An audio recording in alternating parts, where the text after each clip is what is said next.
Hi everyone, Mr. Hark here. This video tells the story of 6 hikers who were killed by something many would call Bigfoot, and of 2 real videos that could have proved it.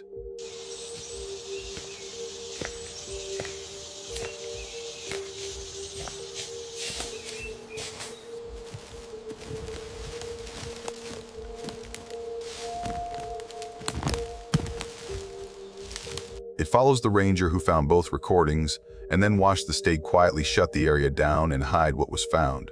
After you listen, decide for yourself. Was this an attempt to hide the truth or to protect the public? If you want more real accounts like this, drop a like, subscribe, and share. Alright, let's begin. There are 6 people I should have brought home, and I think about them every day. We had 2 videos that never went public, one of something dragging a man off a trail, and one from our own camera that proved it wasn't a joke. I was there when we found them, and I was there when we decided what to tell everyone else. I was a field ranger with the Forest Service when it happened, south end of the Gifford Pinchot. Back then I was mid-30s, no kids, still taking more patrol shifts than desk time. I lived in a rental outside of Carson with a half-broken washer and a dumb old lab that shed in the truck more than he rode in it. My job was gates, trailheads, vandalism, lost hikers, small fires, the unglamorous stuff. On top of that, I was one of the SAR liaisons the county used when they needed someone who knew the back roads and the unofficial spur trails. That meant when a hiker didn't come home, my phone went off. It also meant I was the one they called when they wanted a map or a reality check. Can we get a truck in there? Can a helicopter land here? How long before that creek comes up if the rain keeps going? It was a good job. It felt useful. I knew the sound the gravel made under my tires on every forest road from the river up to the snow line. I knew which gates people always tried to cut and which trailheads filled up first when the weather turned warm. I thought I knew the woods. The first call, the one that started all of this, came in on a Sunday night. Early spring, one of those gray stretches where the clouds just park over the mountains and stay. I'd gotten off a long day patrolling road damage from runoff. I had my boots off finally, 1 beer in the fridge, a game on low, not really watching. Then the phone lit up with the sheriff's office number. It wasn't the duty deputy, it was Decker. Mark Decker was a sergeant then. Stocky guy, calm voice, had been running SAR callouts long enough that he didn't waste words. If he was calling me at home, it meant it wasn't wait until Monday stuff. "Hey," he said. "You sitting down?" "Yeah," I said, because I was. "What do you need?" "Overdue couple. Vehicles at Mica Creek. Looks like they left Friday morning. We're supposed to be back yesterday." Friend called it in. "You know the area, Mica Creek." I could see it right away in my head. Gravel turnout off a rutted spur. Old timber cut above it, regrown now. Creek cutting a shallow V through the lower basin. Trail climbing up along a ridge between drainages. It wasn't the worst place for someone to get turned around, but it wasn't gentle either. A mile or 2 in and you could be in ground that'll roll your ankle and eat your cell signal. "What's their experience level?" I asked. "Weekend hikers," he said. "Late 20s. From Vancouver." Friend says they're responsible. They check weather, leave routes, that kind of thing. "Names?" He rustled paper. "Megan Shaw. Luke. Fenner. I'm headed to set up the mobile unit. You able to meet us up there?" "Yeah," I said. "Give me 40. I hung up and sat there for a second, boots still off, TV still mumbling in the background. I wish I could say I had some feeling then, that I knew this wasn't going to be normal. I didn't. It felt like any other overdue call. People get stuck behind a blowdown, they twist an ankle, they misjudge a turnaround time. You go out, you find them, you walk them down or call on a litter if it's bad. I turned the TV off, pulled my boots back on. The dog watched me from his bed, head tilted like he knew what the phone meant. "Stay," I told him. "I'll be back." I grabbed my gear bag and drove out into the gray. The Mica Creek trailhead isn't a fancy place. No big signboard, just a brown Carson post, a beat-up metal box for the register, and enough room for maybe 6 vehicles if people park tight. When I rolled up, there were 3 rigs already there. The sheriff's mobile command trailer, Decker's SUV, and a deputy's unit. 1 extra car, a blue Subaru with a little cracked sticker from some Portland climbing gym. That would be our couple. I parked behind the trailer and walked over. The air had that wet chill that sneaks up under your jacket. It wasn't raining yet, but you could tell it wanted to. Decker was at the fold-out table, maps spread, a thermos near his elbow. He nodded at me, pen between his teeth. Car's theirs? I asked. Yeah, registered to Luke. He pulled the pen out. No obvious damage, no note, nothing that screams we know what happened. Deputy checked the trunks and the trash cans. You want to look at the trail register? Yeah. He handed me the clipboard. The register was just a lying sheet on a board, half the writing smudged by damp fingers, people using their knees as desks. I scanned down the list. Dates, names, party size. There they were. Friday morning. Megan Shaw, Luke F. 2 people. Planned route, Mica Loop back by Saturday. Above them was a name I recognized before I even told myself why. Kelsey Rayner, I said out loud. Decker looked up. You know her? Not personally. I tapped the line. Missing persons bulletin out of Lewis County, couple weeks back. Solo hiker. Grad student, I think. You sure it's the same one? How many Kelsey Rayners are coming out here today, hike in March, I said. He made a face, not quite a frown. Different jurisdiction. Yeah, I said. Different drainage, too. But it's the same forest. He held out his hand for the board again. I passed it back. We'll loop that in with the detective, he said. For now, we treat this like any other overdue call-out, all right? Sure. We brought in the first wave of volunteers within an hour. Some of them you see every call. They keep their packs ready in the garage, boots by the door.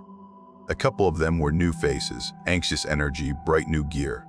Lena rolled in with her dog, a German shepherd called Duke that had more hours in these woods than most of the volunteers. We did the briefing. Last known point at the trailhead. Planned route from the register, weather forecast. No known medical issues. I walked them through the map. Main trail runs 3 miles along the ridge, then drops back toward the creek and does a loop. There are a couple of old spurs up here from the logging days, but they're choked.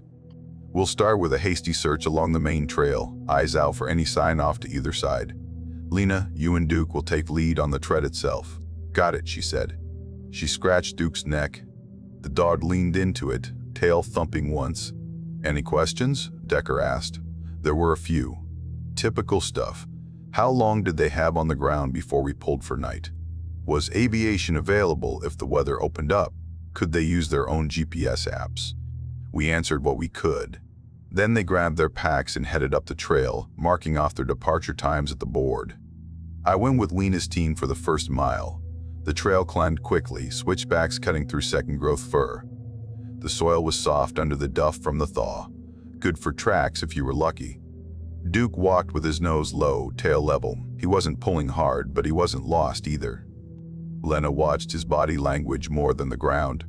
Got anything? I asked quietly. He's on their trail, she said. Could be anyone, but he's interested. See his tail? The tail had a little wag in it now. I remember thinking, good. This is going to be routine. We'll find where they stepped off, where they twisted an ankle. We'll get them out before the rain really starts. About a mile in, Duke stopped. It wasn't dramatic. He just slowed, nose working the edge of the trail, then turned in a tight circle, nose up now, trying to catch something in the air. His ears went back a little. Lena frowned. That's weird, she said. What? I asked. He's got scent, then he loses it. She pointed. Somewhere down there. She meant off the downhill side of the trail. The slope rolled away steep into a tangle of ferns and small maples. We moved slower. 10, 20 yards further, and we saw the first real sign. A jacket. Light teal. One of those thin synthetic shells everybody wears. It was snagged on a branch just off the trail, sleeve torn right along the seam. Not like it had gotten braided over time. Clean, straight failure of stitching where something had pulled hard. We stopped. I pointed. Don't touch it yet, I said. Lena nodded. She called it in on the radio, giving our location. I took photos with my work phone. Wide shots first, then close on the tier, then the surrounding ground. Same brand Megan was wearing in her photo, Lena said. The friend at the trailhead had showed us a picture earlier. Megan smiling, braid over her shoulder, that same color of jacket zipped up. Yeah, I said. My mouth felt dry. Let's mark and keep moving. Evidence techs can bag it later. We flagged the spot and pushed on. 10 yards, 20. That's where we found the trekking pole. Snapped clean in two. Lower section bent at an angle that didn't match a simple fall. Again, we photographed, flagged. Called it in. We're not saying fall yet, I told myself. Could still be a slide. Could still be them trying to get down to water. I looked for tracks. There were impressions in the soft soil near the break. Some were clearly boot prints, but at least two were wrong, bare-looking. Wider than my palm, longer than my own boot, toes splayed. Not clear enough to cast, not the big Hollywood footprint people always imagine. Just partial, blurred by leaf litter, by time. Bare? Decker asked when he came up later to look. We were both crouched over one of the partial impressions. The light was going gray as the clouds thickened. Duke whined softly behind us, wanting to keep moving. Doesn't look like a paw, I said. No claws, for one. And the stride, I paced it, heel to heel on the faint marks. It felt long.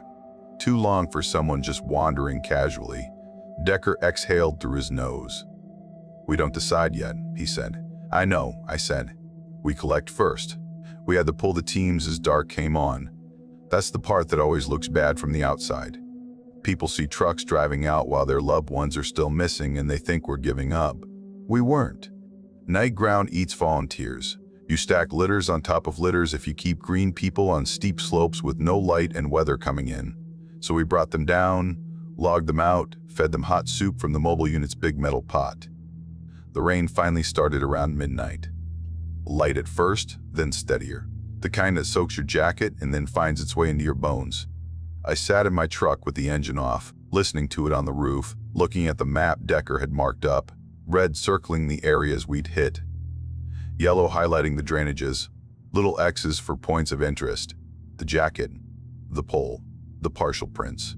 Tomorrow, I told myself, we push wider. We get crews down to the creek. We call in a helicopter if the ceiling lifts. I tried not to picture the teal jacket in the dark. The video didn't come from them. That's important. People always assume the footage came off some hiker's GoPro or phone. It didn't. It came from us. From a stupid little weatherproof training camera somebody had strapped up months before for a completely different reason. Second day of the search, the district office called Decker. You still have that camera out at the old spur by Mica, the clerk asked him. I was close enough to hear the dispatcher's voice fuzz through his phone. Decker looked over at me, eyebrows up. Which one? He asked.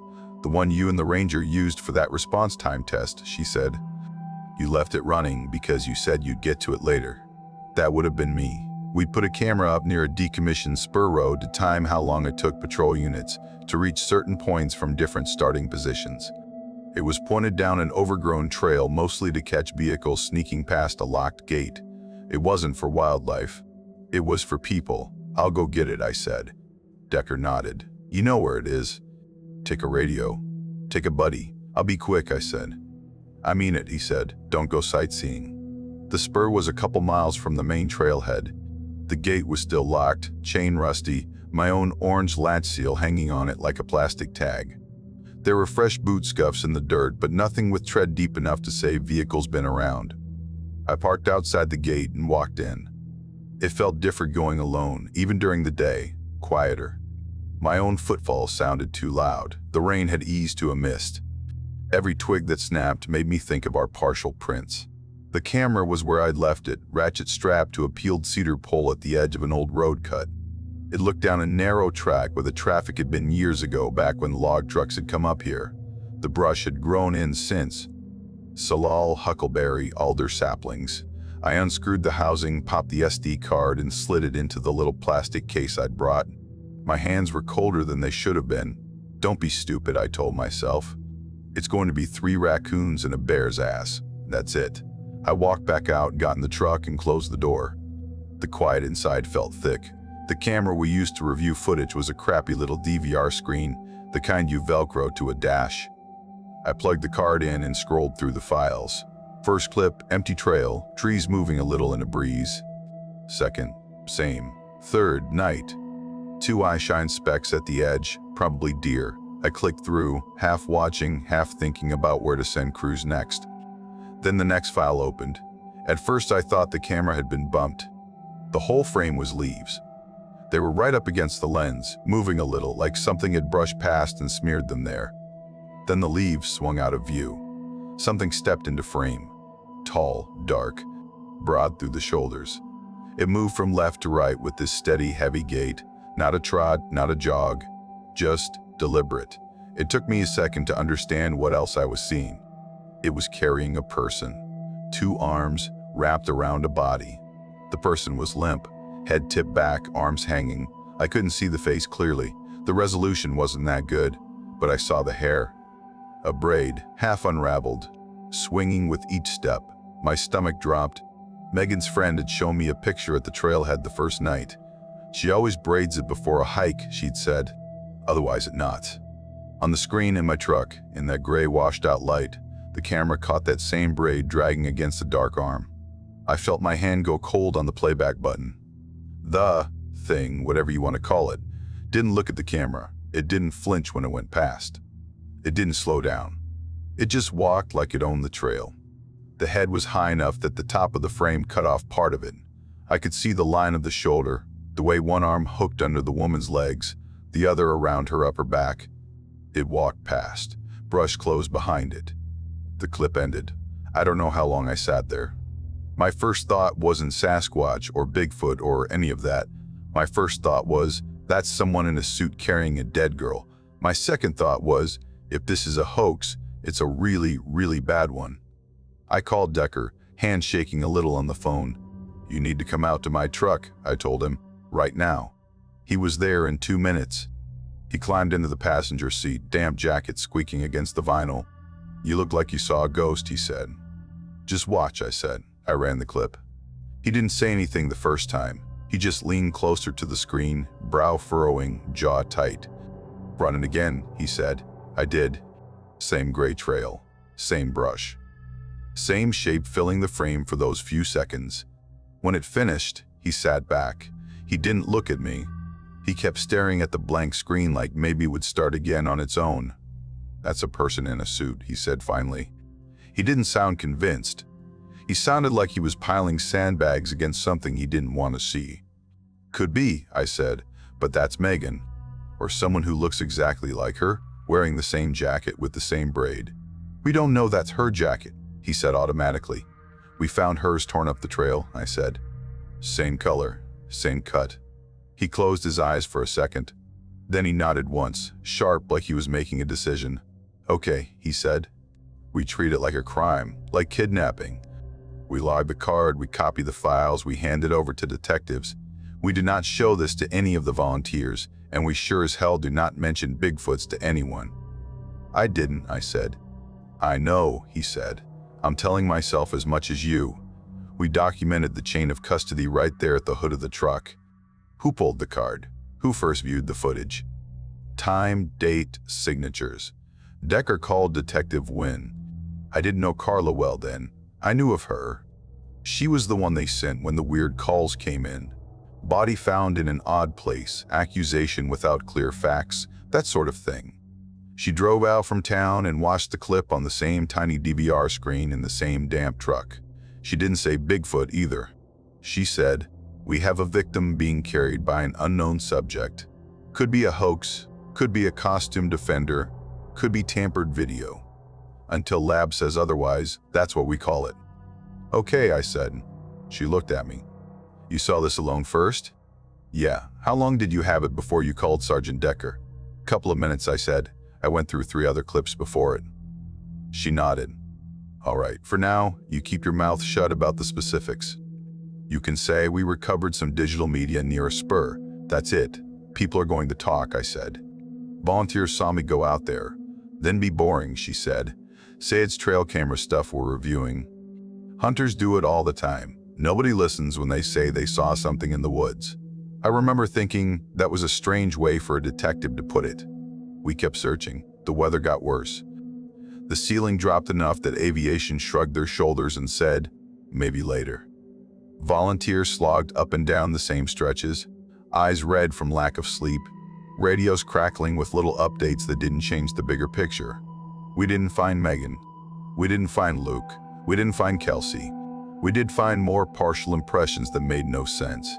One set near an old skid road, another crossing a patch of bare dirt like someone had taken 2 long strides and then vanished into the duff again.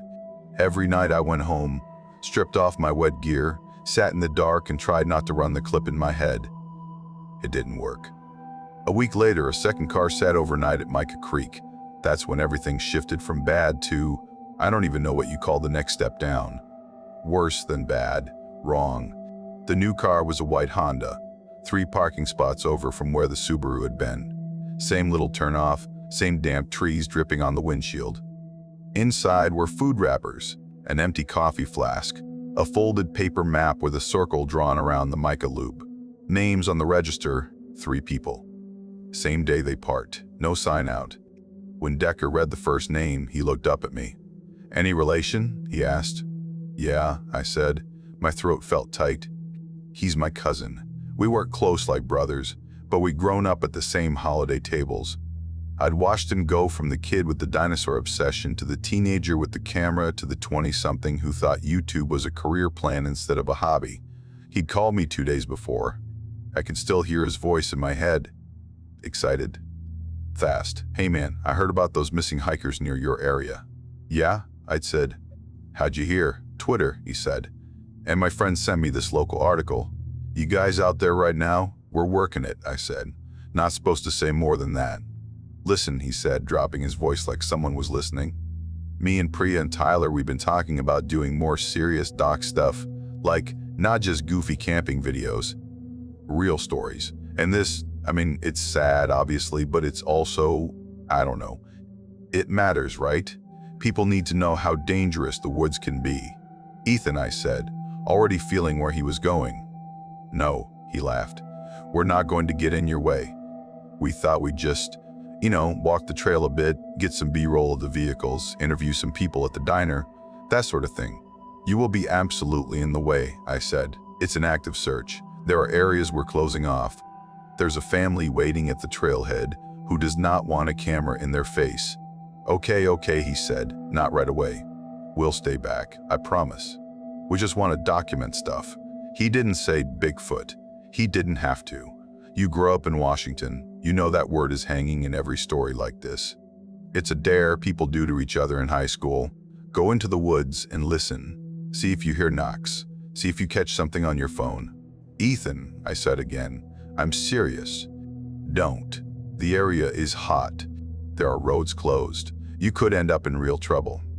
And if something actually dangerous is up there, bear, cougar, whatever you're throwing yourself into it, we'll be careful," he said. "We're not stupid.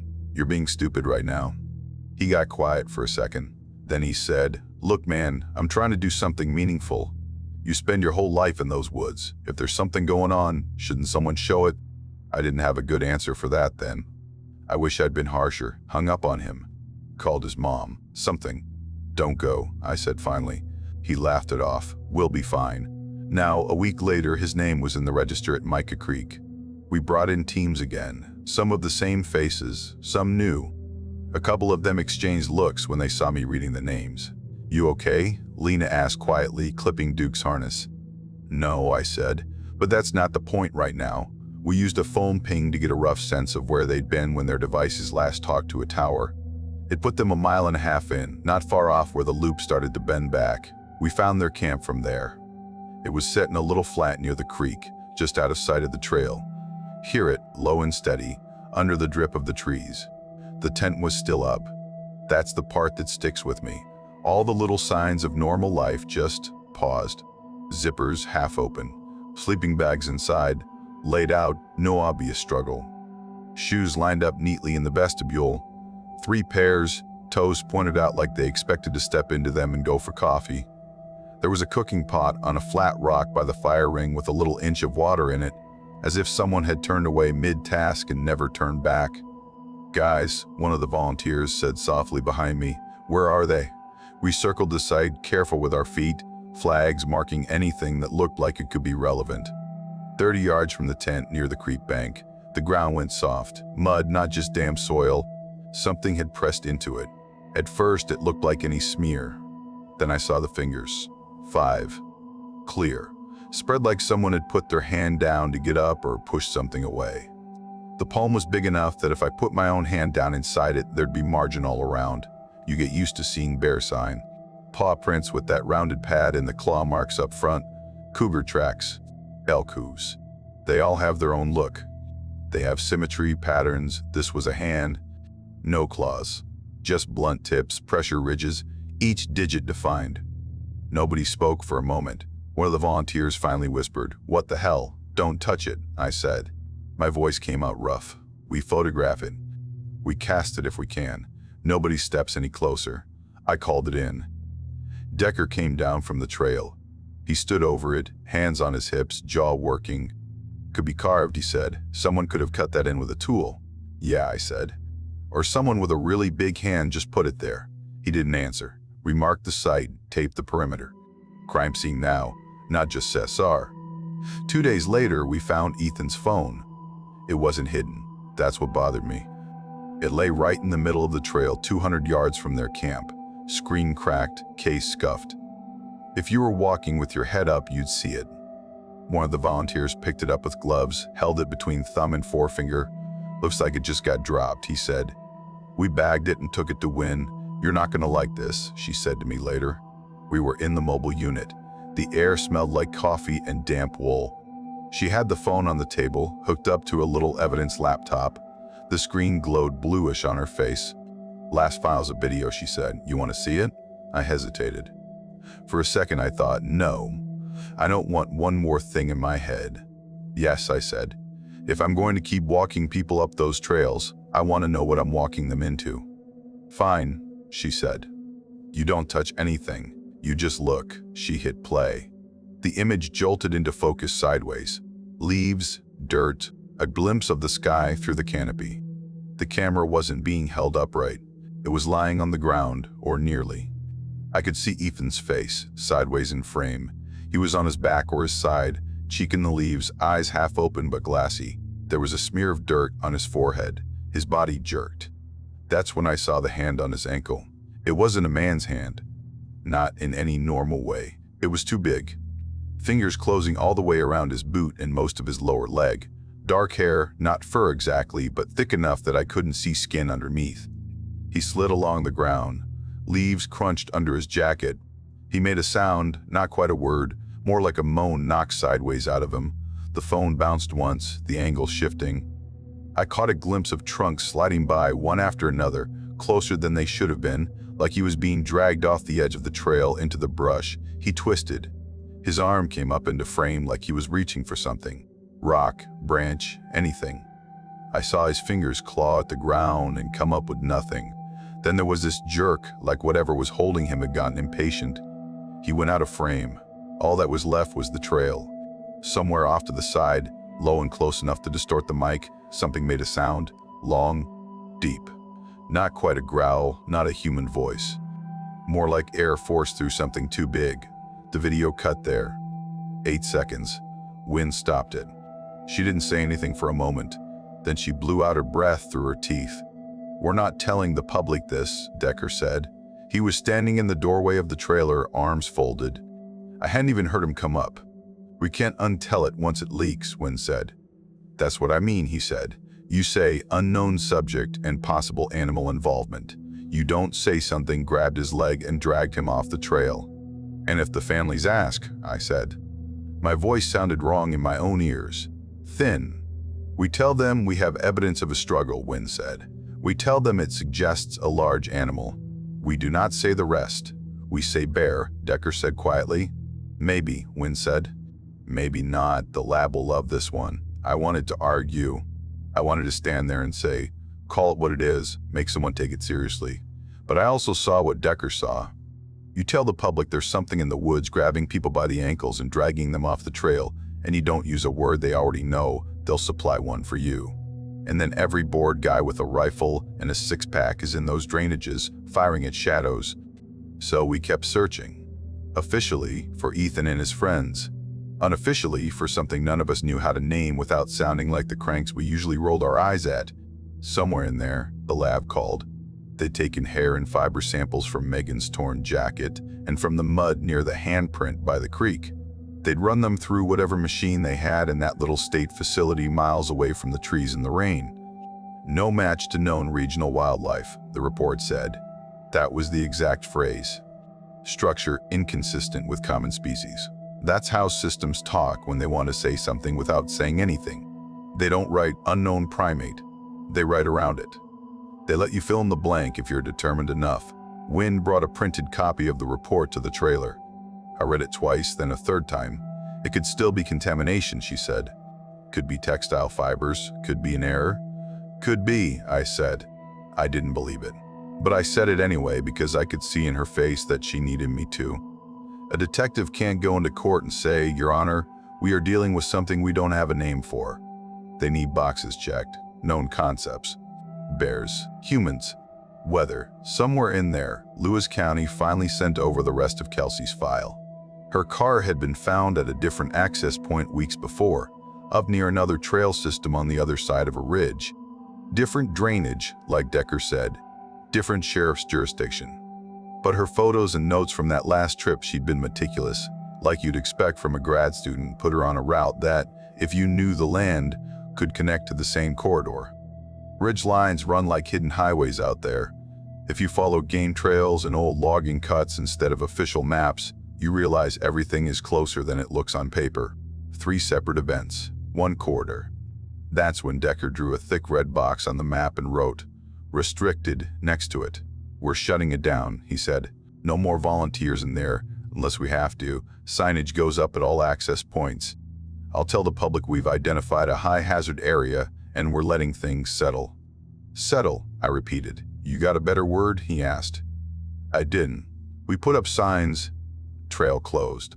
Area hazard. Do not enter. They never say why. They just say no. For a couple of days, things quieted.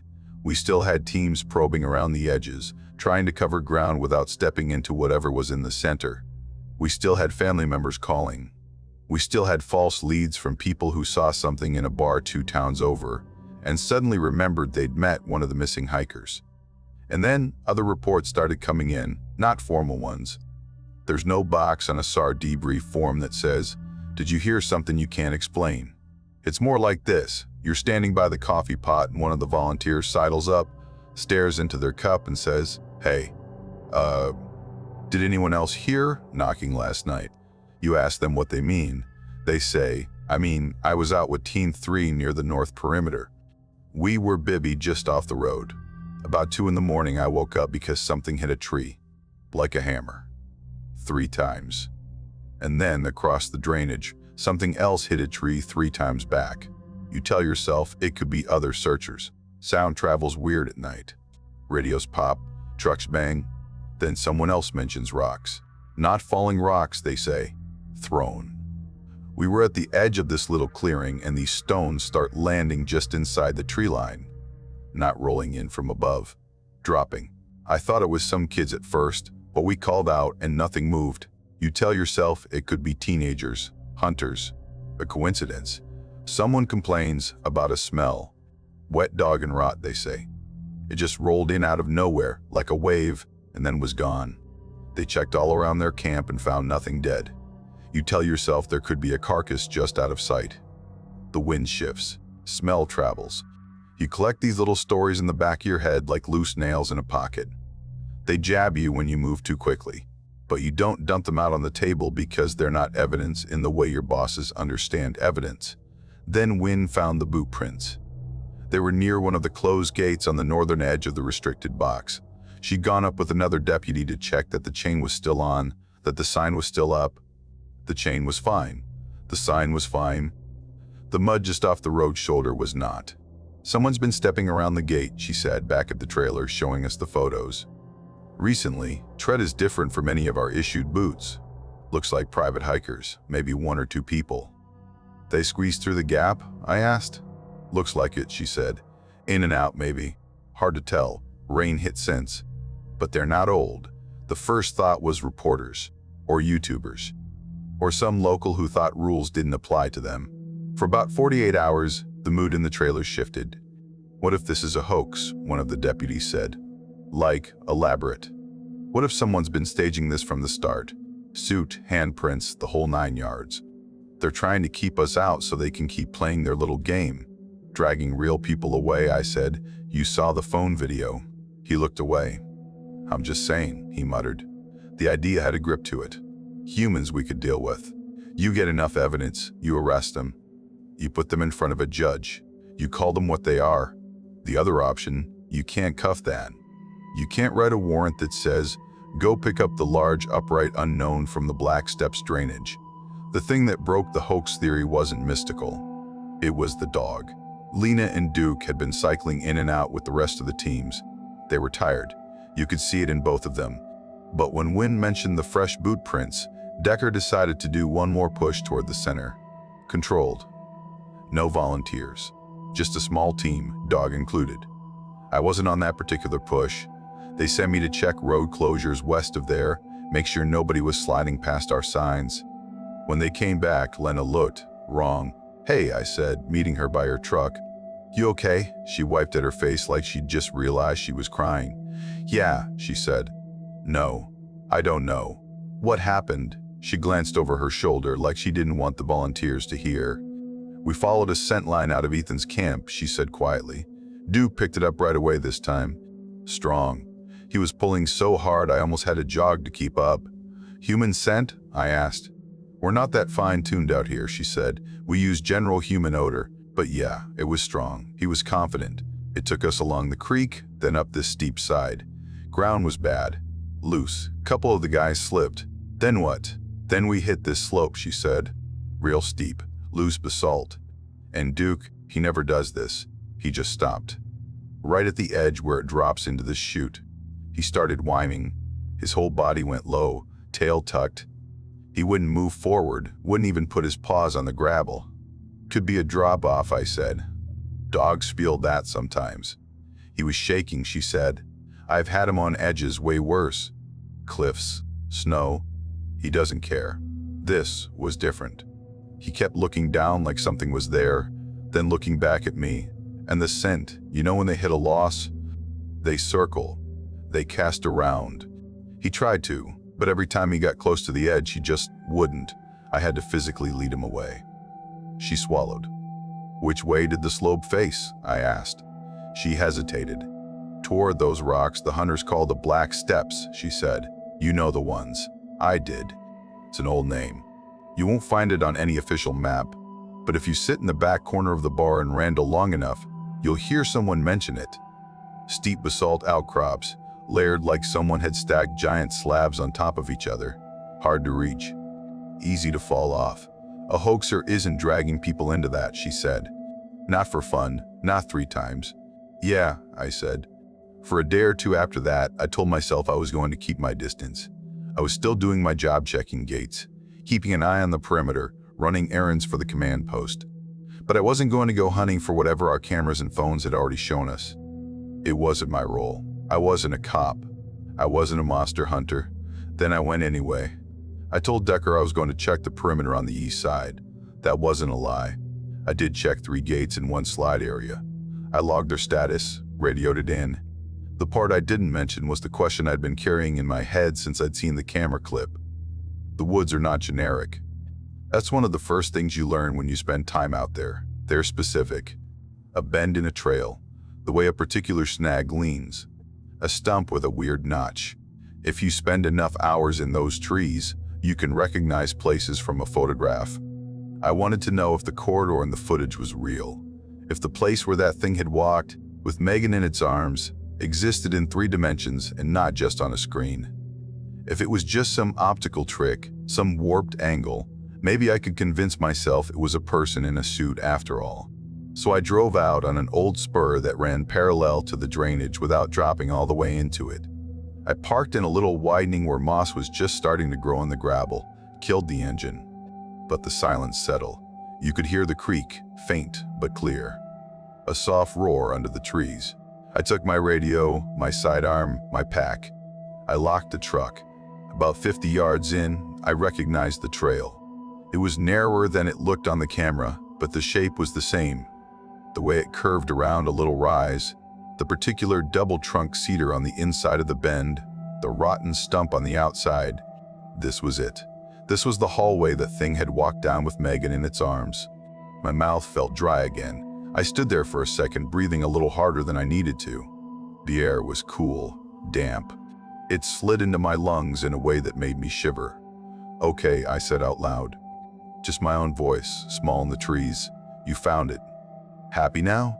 I should have turned around. Instead, I took 3 more steps. That's when I heard it, not a branch breaking, not a squirrel. A sound like a long breath being pushed out of a chest the size of a refrigerator. It came from my left. High, maybe 10, 15 yards off the trail, behind a screen of brush and trunks. Everything in me went tight. I didn't move at first. My brain did that thing where it starts flipping through its flashcards, looking for a match. Bear, elk, wind. It wasn't wind. I turned my head slowly. Through a gap between 2 firs, I saw black. Not shadow, not bark. Hair. Long, matted in places, moving just a little with that breath. Then it stepped where I could see more, but people always ask me what it looked like. They want a drawing, a taxonomic breakdown. I can't give you that. I didn't stand there and count teeth. What I saw in that thin slice of space between trees was a shoulder like a door frame turned sideways, an arm that hung almost to a knee, a chest that rose and fell once in a slow, heavy inhale. The head was too high for the frame of the camera I'd been carrying in my imagination. I saw a slope, hair falling around it, and under that, a face that was mostly in shadow. The parts I caught, the nose wasn't like a bear's. It didn't jut. It was flatter. The eyes were set deep under a kind of ridge. They did not reflect my light because I wasn't shining any. They were just there, dark. The mouth was closed. It took 1 step toward me. That broke whatever frozen thing was happening in my legs. I backed up. Not turned. Not yet. Just 3 quick, stumbling steps backward down the trail. My boots slid on leaves. My heel caught a rock. I pinwheeled an arm once, caught my balance by luck and habit. The thing creature, whatever you want, kept coming. Not fast. Not charging. Just walking forward like it had all the time in the world. Up close, the smell hit me. Wet animal. Not overpowering, but wrong in the way it layered over the clean damp of the trees. I turned then. I couldn't help it. The animal part of my brain had decided for me. Get to the truck. Get to metal and glass and an engine. That was the only plan left. I ran. I'm not proud of that. If pride is something that matters here, people ask, why didn't you take a picture? As if my first instinct, with my heart slamming in my throat and something big moving in the trees behind me, should have been to fumble out my phone and line up a shot. I ran. The trail wasn't long, but it felt like it went on forever. My radio banged against my hip. My breath sounded too loud in my ears. Behind me, branches moved. I hit the last bend and saw the white of my truck through the trees, parked at the edge of the spur. It looked smaller than it ever had. I don't remember covering the last 10 yards. One moment I was on the trail, the next I was fumbling the door handle with numb fingers. I got it open and dove in, half falling across the seat. My knee hit the dash. The key was still in the cup holder. I grabbed it, jammed it into the ignition. That's when something hit the side of the truck. You know the sound when another car slams its door too hard in a parking lot and the metal vibrates through your own? Like that, but deeper. The whole cab rocked sideways. The window on my left rattled in its track. For a split second, a hand slapped against the glass, palm flat. Fingers spread. They covered most of the window. The hair on the back of it flattened where it hit. I saw nails, not claws, not hooked, just thick, blunt ends scuffing the glass. Then the hand slid away. I turned the key. The engine coughed, caught. I slammed the gear into drive and mashed the accelerator harder than I should have. Gravel sprayed. The truck fishtailed, back end slipping toward the ditch before the tires bit, and I shot forward down the spur. Something screamed behind me. I don't have a better word for it. It wasn't a roar. Not in the way a lion roars in a zoo video. It wasn't a human scream. It was higher in some parts, lower in others, like 2 sounds played at once, dragged out until the edges frayed. I felt it more than heard it. In my teeth, in the base of my skull. A rock hit the bed rail just behind the cab, hard enough to bang like a hammer blow. Another one smacked the road in front of me and bounced. I swerved around it, tires slipping on wet gravel, heart hammering. The spur met the main forest road in a wide, shallow curve. I took it too fast. The truck skidded, back end sliding out. For a second I thought I was going to spin, roll, end up on my side with the windows facing the trees. By some grace of friction and physics, the tires caught. The truck straightened. My radio crackled finally. I hadn't realized it had gone quiet. Ranger 1, status, Decker's voice, flat with static. I sucked in a breath that felt like my first in an hour. Ranger 1 is mobile, I said. My voice shook. I cleared my throat. Truck took some kind of impact on the east spur. Returning to command. There was a pause, just long enough to tell me he'd heard something in my tone. Copy, he said. You injured? Negative, I said. Vehicle's drivable. I'll explain when I get back. The drive down felt shorter than it should have. I remember catching glimpses of myself in the rear view. Eyes too wide, jaw clenched. At the trailer, Decker stepped out before I even stopped. He looked at the side of my truck, at the dent in the panel, at the crack running like a white line to the corner of the driver's window. He didn't ask, what happened? He didn't have to. We're done, he said. That's all. Later, in a more formal setting, he said other words. He said things like operational risk and no further recoverable evidence likely and danger to personnel. He drafted letters recommending long-term closures for public safety concerns. He used all the phrases that looked normal on paper. But to me, standing there with my hands still shaking, he just said, we're done. Officially, the case is closed over the next year in the way these things always do when there's no body to put in a coffin. Megan and Luke, presumed deceased. Likely terrain or weather related. Possible wildlife involvement. No remains recovered. Ethan, Priya, Tyler, same language with the note that some personal effects were found, evidence of a struggle observed, no remains recovered. Kelsey, older file, folded into a stack of other missing hiker reports, each with its own sad story, its own holes. The hunters found the first bones by accident. They were elk hunting in the fall, months after the closures went up. They weren't supposed to be inside the restricted zone, but if you think paper and plastic signs stop a guy who's hunted a ridge for 20 years, you haven't met many hunters. They called it in anonymously. That's what Decker told me. Guy didn't want to get cited. He just said he stumbled on a partial skeleton near the steps, and it wasn't an animal. DNA matched one of our missing. Not enough for a whole funeral. Just enough to sign a different line on a form. We never found all of them. We never found any of them intact. I kept working for the Forest Service for another 3 years after that. I did my patrols, checked my gates, talked to people at trailheads about packing out their trash and not feeding chipmunks. I drove past a Mica Creek turnoff more times than I can count. The sign stayed up longer than it should have. Trails get closed for fire damage, wind throw, washouts. A year, maybe 2. Then someone clears them, rebuilds, reopens. It's the cycle of public land. Mica stayed closed. So did the little spurs that fed into that drainage. On the map in our office, someone had highlighted the area in yellow and written ADMIU in the margin. That's the phrase they use when they want to sit on something. Could be a timber sale, could be a road project, could be a patch of forest where something dragged 6 people into the dark and nobody wants to decide what to call it. The footage stayed locked away. I know where it is, or where it was, last I checked.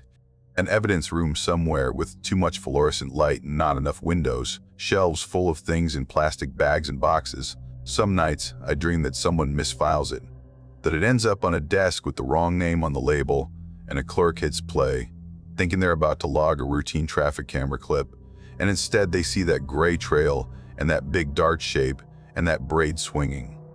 I don't know if that would be better or worse. You asked me, when we started this, why I'm talking now. Time does a weird thing to memories. It smooths some edges, sharpens others. You forget what you had for breakfast last Tuesday, but you remember the exact way the plastic of a radio mic felt in your hand 10 years ago when someone screamed over the channel. For a while, talking about any of this felt like a betrayal of the families, of my own badge, of the idea that we can control what happens when people step off pavement and into trees. Then I started hearing other stories. You spend enough time online, you see them. Real Sasquatch encounter. Forest ranger tells all. Most of them are nonsense. Guys in parking lots making up details they think sound right because they want views. They never talk about the 8 seconds where someone realizes they are being pulled away from the path they thought would bring them home. They never talk about the way the woods are specific. So here I am. I'm not trying to convince you of anything. Believe me, don't. Call it a hoax. Say I'm mixing stories from other people. Say I misidentified a bear standing weird on a hillside. I've heard all that. What I know is this. There is a corridor of ground on the south end of the Gifford Pinchot where 6 people walked in and did not walk out under their own power. In that same corridor, a camera meant to catch trucks on a closed road filmed something big and dark, carrying a woman who never made it home. In that same corridor, a phone ended up on a trail playing 8 seconds of someone being dragged by something with a hand too big to belong to any person I've ever shaken hands with. When the truth got too expensive, too messy for the courts, too dangerous for the volunteers, too likely to draw out the worst kind of curiosity, the people in charge did what they usually do.